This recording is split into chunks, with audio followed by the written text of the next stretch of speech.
কখনো যে করি জায়গাও খুঁজে পাচ্ছি না। আরে পিছনে মনে হচ্ছে কেউ আছে।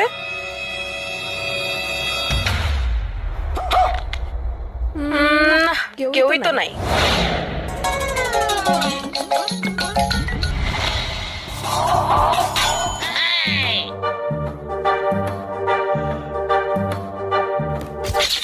হ্যাঁ, এই জায়গাটা বসি।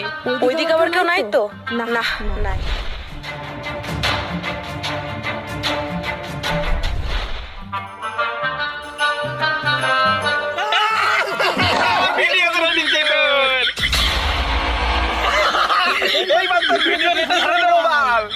দাদা প্লিজ ভিডিওটা ডিলিট করে দাও, দরকার পড়লে আমার কাছ থেকে টাকা নিয়ে নাও।